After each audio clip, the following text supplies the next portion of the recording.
They always come back. You know it, I know it, and deep down they know it too. But why? Why do exes who once left, ghosted, or took you for granted suddenly start chasing again? Most people think it's about sending the right text, playing mind games, or looking better. But that's wrong. There is only one thing that triggers their deepest fear of losing you forever. And once you do this, 99% of exes will come running back. Stay with me till the end, because this one thing will not only bring them back, it will make you the one in control. Humans are wired to resist anything that threatens their sense of freedom. It's not just about relationships, it's about how we function in every area of life. When someone feels like they're being controlled, manipulated, or backed into a corner, their instinct is to push back. Think about it. If someone tells you that you have to do something, doesn't a part of you want to do the exact opposite? If a sign says, "Do not touch," you suddenly feel an urge to touch it. That's psychological reactance in action. It's our brain's way of rebelling against perceived restrictions. Now, apply this to relationships. When an ex leaves, they assume they're in control. They believe that if they ever wanted to come back, you'd be waiting. They take your presence for granted because they think you're still an option. But the moment you remove yourself fully and completely, they experience something they weren't prepared for. The loss of control. At first they might not care. They might even feel relieved. But then as time passes and they realize you're not chasing, their mind starts to shift. They expected resistance from you, maybe some begging or at least some effort to win them back. But instead you disappeared. You became silent. And that silence becomes deafening. Now they start questioning everything. Wait, why aren't they trying? Why do they seem fine without me? Did I overestimate my importance in their life? That's where the panic begins. The very thing they thought they wanted freedom now feels uncomfortable.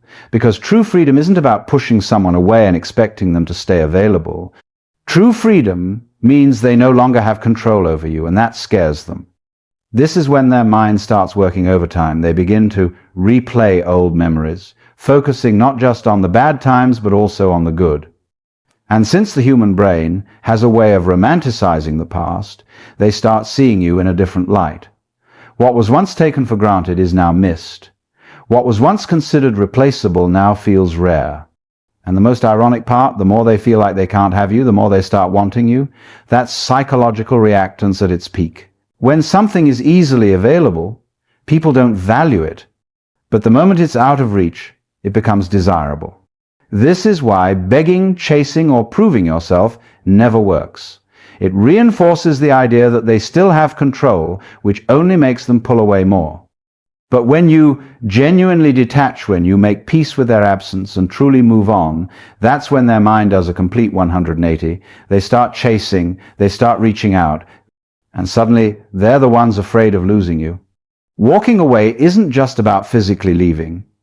It's about creating a shift in your mindset, your energy, and your entire presence in their life. Most people misunderstand this concept. They think walking away means using no contact as a tactic, secretly hoping their ex will miss them and come running back. But that's not true detachment. That's just another form of chasing, only in silence. Real walking away is deeper. It's a complete withdrawal of your emotional investment. It's when you no longer seek validation from their attention, their texts, or their feelings about you. You stop checking their social media. You stop hoping for a what if. You stop waiting. You genuinely accept that they are no longer a part of your world, and instead of trying to pull them back in, you turn your focus inward on yourself, your growth, and your future. At first, your absence might go unnoticed. They may believe you're just giving them space or playing hard to get. But as time passes, they realize something different. You're not just stepping back temporarily, you're actually moving on. And that's when everything shifts. People crave certainty. They like knowing they have options. When they assume you're always there, they feel safe in their decision to walk away. But when you remove yourself completely, you shatter that illusion. You show them without words that their choices have consequences. You are no longer within reach. And that realization alone creates an uncomfortable feeling inside them. Then something fascinating happens. The moment they feel like they're losing you for good, they start questioning their own decision. Their ego takes a hit. The security they once felt in knowing you were waiting is gone. Now, they start wondering, was I wrong? Did I misjudge them? What if I made a mistake? This is the power of walking away.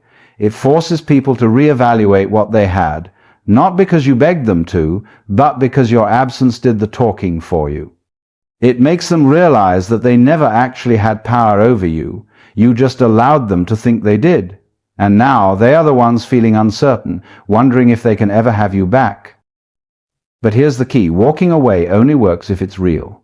If you're still emotionally stuck on them, if you secretly hope they notice, they feel that energy. And as long as they feel you still care more than they do, they will remain comfortable in their decision. But when you truly let go, you stop seeing them as the center of your world and instead build a life so full, so fulfilling, that they become an afterthought. That's when the shift happens. They come back not because you chased, not because you manipulated, but because you finally became someone they could no longer reach. And in that moment, the choice is no longer theirs. It's yours. Scarcity is one of the most powerful psychological forces in human behavior. It influences how we value things, how we make decisions, and most importantly, how we feel about what we no longer have access to. When something is abundant, it's taken for granted, but the moment it becomes rare or unavailable, its perceived value skyrockets. This is the principle that luxury brands use limited editions, exclusivity, and high demand with low supply. And guess what? The same applies to relationships. When you were with your ex, they had unlimited access to you. Your time, your energy, your emotions, it was all available to them, sometimes even when they didn't deserve it. They knew they could call, text, or reach out whenever they wanted, and you'd be there. This abundance of attention made them feel secure, but it also made them complacent. Because when something is always there, we stop seeing its value. But the moment you remove yourself, everything changes. You are no longer a constant in their life. Your attention, once freely given, is now unavailable. Suddenly, they can't just pick up their phone and expect a reply. They can't casually check in and assume you'll still be there. And this creates a massive shift in their perception of you. People want what they feel they can't have. It's human nature. Think about how people react when something becomes rare. A sold-out concert ticket suddenly becomes more desirable. A discontinued item becomes something people are willing to pay double for. And in relationships, when your presence is no longer guaranteed, it forces your ex to reconsider everything. At first, they may not react. They might even convince themselves that your absence is temporary. But as time goes on and they see that you're not reaching out, not watching their stories, not giving them a single ounce of attention, they start to panic. They realize that their assumption of always having access to you was wrong. And when people realize they're losing something valuable, their mind starts obsessing over it. This is why people often come back after you've moved on, because in the beginning, they assume they're in control. But when they see you thriving without them, when they see that you're no longer within reach, that's when scarcity kicks in. The realization that they no longer have you makes them want you more than ever. But here's the catch: scarcity only works if it's real. If you're pretending to move on while secretly hoping they notice, they'll sense it. If you're trying to make them jealous or manipulating situations to get their attention, it won't have the same effect. Scarcity works best when you genuinely withdraw, when you truly invest in yourself to the point where their presence or absence no longer defines your happiness. And when you reach that level of detachment, something incredible happens. Your ex, who once saw you as just another option, now sees you as a rare opportunity they might never get again. And that fear of missing out, the fear of losing something valuable forever, is what makes them start chasing. But by the time they do, you'll be the one deciding if they're even worth it anymore, and that is the true power of scarcity. Energy is the most honest thing about you. You can say all the right words, post all the right pictures, and play all the right games, but if your energy doesn't match your actions, people will feel it. It's something beyond logic. It's a deep, unspoken truth that we all recognize, even if we don't fully understand it. Think about the times you've walked into a room and immediately sensed tension, even though no one said a word.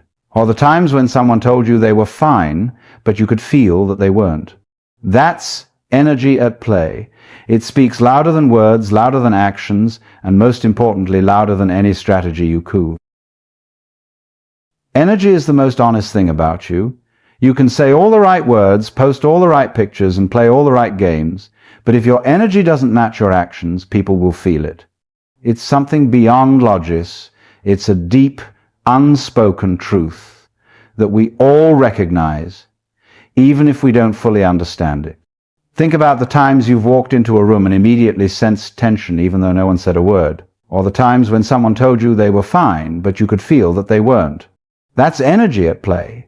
It speaks louder than words, louder than actions, and most importantly, louder than any strategy you could ever use to get an ex back. This is why simply going no contact isn't enough if you're still emotionally attached. If deep down you're still waiting, hoping, and checking your phone for a message that never comes, your ex will feel it. They may not be able to explain it, but on some level they will sense that they still have power over you, and as long as they feel that, they won't feel the urgency to come back. The truth is, people are drawn to energy that is confident, detached, and self-sufficient. When you carry the energy of someone who has truly moved on, not just pretending, but actually embodying it, you become magnetic. Because at that point, you are no longer seeking, you are no longer giving off the vibration of someone who needs validation, closure, or a second chance. You are simply existing in your own power, and that is irresistible. Think about the most attractive people you've ever met. It's not always about looks, it's about presence. It's about the way they carry themselves, the way they speak, and the way they make others feel. They don't chase approval, they don't seek attention, they are so comfortable in their own energy that they naturally draw people in. Now, compare that to someone who is desperate for validation. They may dress well, say the right things, and appear confident on the surface, but their energy gives them away. You can feel the insecurity, you can feel that they need something from you, and instead of being drawn to them, you instinctively pull back. This is exactly what happens in breakups. If you're still energetically attached to your ex, constantly thinking about them, watching their every move, and secretly hoping they'll return, they will pick up on that energy. Even if you never say a word, even if you pretend to be over it, your energy tells a different story. And as long as they feel that, they remain comfortable. They don't feel the need to chase because they know deep down that you're still available. But the moment you shift, when you genuinely let go, not to get a reaction, but because you've outgrown the situation, your energy changes. And that's when they notice. They might not understand why, but something feels different.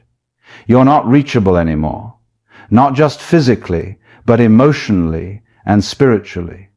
And that is what makes them start to wonder, did I lose them for good? That's the moment when people come running back, not because you tried to make them, but because your energy spoke louder than anything else. It's no longer about what you say or what you do, it's about who you've become. And when you become someone who is truly at peace with moving forward, the past starts chasing after you. But here's the most important part. By the time they come back, you might not even want them anymore. Because once you master your energy, once you step into your true power, you realize that you never actually needed them in the first place. And that realization, that's what makes you truly untouchable. Confidence isn't about saying the right things, dressing a certain way, or pretending to be strong. It's about the energy you carry within yourself. True confidence is quiet. It doesn't beg for attention. It doesn't seek validation. It simply is. And the most powerful form of confidence, the kind that makes people obsess over you, it's unbothered confidence. Unbothered confidence is the ability to remain completely unaffected by other people's actions, opinions, or decisions. It's when nothing phases you, not their silence, not their rejection, not their absence. It's when you no longer react emotionally to things that once shook you to your core. Because at the end of the day, confidence isn't about looking strong on the outside. It's about knowing deep in your soul that no one else has power over your peace of mind. Now, let's talk about how this applies to relationships, especially with an ex. When a breakup happens, most people do one of two things. They either chase, trying to prove their worth, or they go into fake, indifference acting like they don't care, while secretly checking their phone every 5 minutes. Both of these reactions come from insecurity, not confidence. Because when you're truly confident, you don't need to prove anything to anyone. You don't need to show your ex that you're doing better without them. You don't need to post pictures trying to make them jealous. You don't need to send calculated texts hoping to spark a reaction. You simply continue living your life as if their absence has zero effect on you. And that is devastating to them. Because people expect to be missed. They expect you to be thinking about them, wondering about them, and trying to win them back. But when they see that you're not reacting, when they realize that their presence or absence makes no difference in your life, that's when their mind starts spinning. See, most people confuse confidence with arrogance.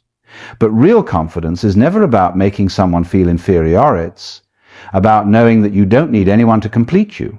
It's about understanding that your happiness, your success, and your self-worth do not depend on whether or not someone chooses to stay in your life.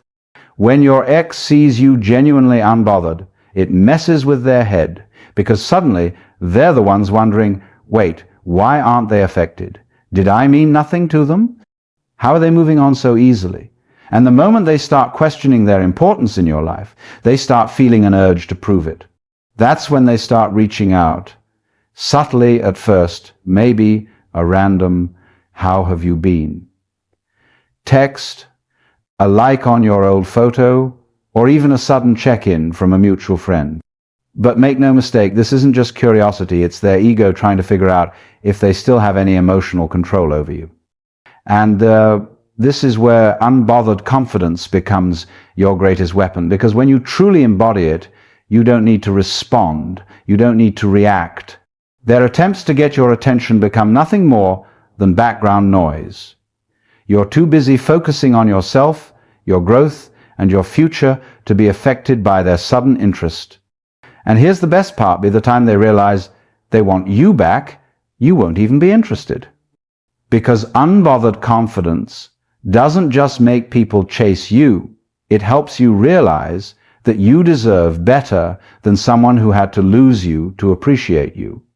That's the real power. When you stop seeking validation, when you stop reacting, when you stop letting someone else control your emotions, that's when they start craving your attention the most. But by then, it's your decision whether they even deserve it. And that is what makes you truly unstoppable. Power is not about controlling someone else. It's not about manipulation, tricks, or desperate attempts to prove your worth.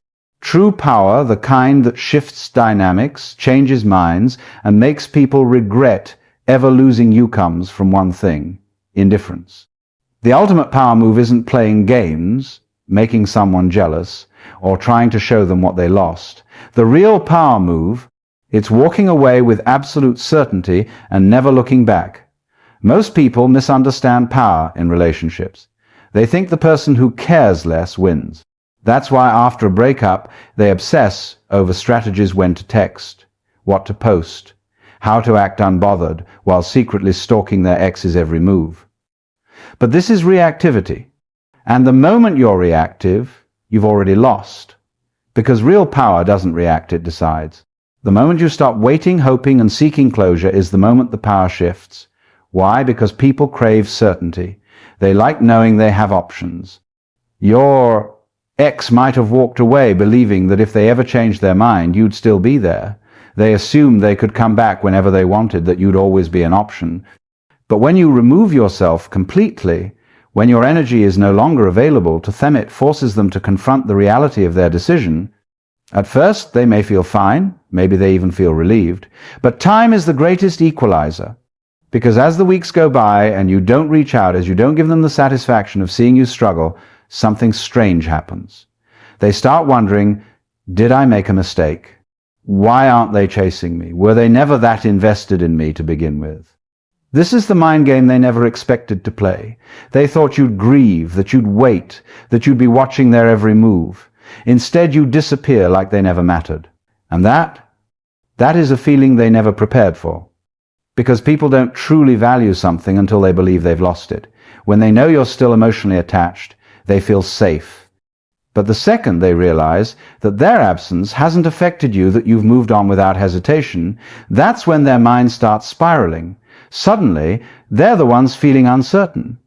They're the ones wondering if they miscalculated. And the very person who walked away from you, now they're the one who can't stop thinking about you.